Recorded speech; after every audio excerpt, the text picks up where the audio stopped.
우리는 고 황유미 씨를 추모합니다. 그녀는 2003년 18살의 나이에 삼성 반도체 공장에 취업했습니다. 1년 8개월 만에 급성 백혈병 진단을 받았고 2007년 3월 6일 세상을 떠났습니다.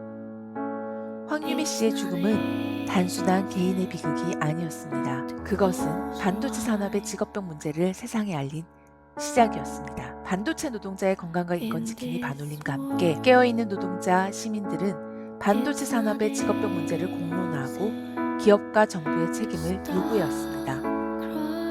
황유미 씨뿐만이 아닙니다.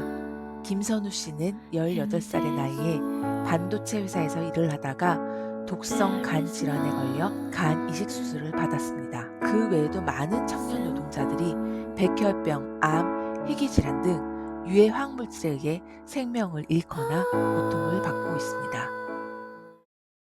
2011년 삼성전자에 입사해서 탑라인 LED 만드는 공정에서 근무했습니다. 교대 근무를 하면서 화학물질을 많이 사용하였고 모듈에 일하면서 엑스레이 장비 옆에서 일을 했습니다. 제가 근무했던 라인은 일명 노가다 라인입니다. 3, 4, 5 라인보다는 자동화되었으나 그래도 여사원들이 런 들고 나르고 넣고 빼고 하는 곳이었습니다. 손가락이 휘어지고 허리 디스크가 생길 수밖에 없습니다. 감독자를 하면서는 여기저기 위험 요소가 많았지만 냄새가 난다고 하면 마스크 내리고 찾아다녀야 했습니다. 제가 둘째 임신 기간 중에 디퓨전 공정에서 일하던 동료가 8개월, 9개월 무렵 산산하는 2명을 보았습니다. 건강과 우연으로 발생한 줄 알았던 일이 환경적인 요인으로 생각될 수밖에 없습니다. 지난 18년 동안 반올림은 수백 명에 달하는 암 피해자들, 희귀질환 피해자들, 그리고 사망 제목을 들어야 했습니다. 고작 20대, 30대의 치명적인 암과 희귀질환에 걸려 죽어간 수많은 이들이 너무나 많습니다. 반도체 생산에 사용되는 수천 종의 화학물질, 방사선 등의 영향으로 인한 직업병 피해입니다. 무엇이 몸에 해로운지 알고 싶은데 산재 증명을 해야 하는데 노동자는 구체적인 유해성 정보를 알 수 없습니다. 기업 영업비밀 장벽, 국가 핵심 기술이라는 미명하에 노동자의 알 권리는 보장되지 않습니다. 기업의 이윤이 노동자의 건강보다 앞서고 유해 위험 작업은 하청 노동자들로 더욱 전가되어 왔습니다. 한국에서뿐만이 아닙니다.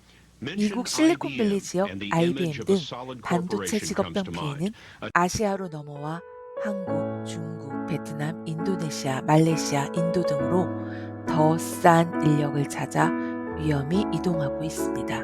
얼마나 더 많은 노동자들이 희생되어야 할까요? 최근 국회는 반도체 재벌 기업들에 대하여 세금 면제, 보조금 지급, 각종 인허가 규제 완화 등 자본만을 위한 반도체 특별법과 반도체 클러스터 조성을 추진하고 있습니다.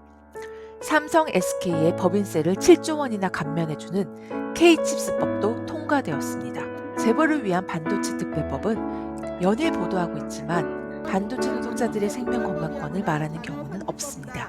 반도체 특별법에는 12시간 노동시간 상한제 적용 예외 조항이 포함되었습니다. 이로 인해 반도체 산업 노동자들의 노동시간이 더 늘어나게 될 우려가 커졌습니다.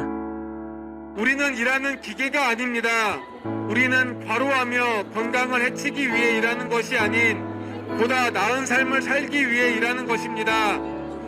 정부와 국회는 반도체 고등학교 육성, 반도체 특성화 대학 등이 포함된 반도체 특별법으로 10대와 20대의 젊은이들을 유해한 반도체 산업으로 이끌고 있습니다. 더 싼 인력, 더 젊고 문제 제기하기 힘든 현장 실습생, 10대, 20대 인력으로 반도체 산업을 더 키우겠다고 하는 것입니까? 재벌 위주의 경제 정책으로 그간 우리 경제는 더욱 취약해졌고 불평등은 심화되었습니다. 그간 기업들의 이익이 사회에 고루 분배되지도 않았죠. 재벌 특혜로 가득한 반도체 특별법은 노동자 시민에게 부담이 고스란히 돌아올 것입니다. 반도체 산업 발전에 우리의 삶과 경제를 맡길 수 있을까요? 한편 반도체 산업은 막대한 전력과 물을 소비하고 기후 생태계 모두를 위협합니다. 광장 시민들은 지역 공동체와 생태계 회복 그리고 기후 정의를 말하고 있습니다. 이제 더 이상 희생자를 만들어선 안 됩니다. 고 황유민님과 반도체 산재 사망 노동자들을 추모합니다. 반도체 특별법 폐기를 위해 함께 힘 모아 나갑시다.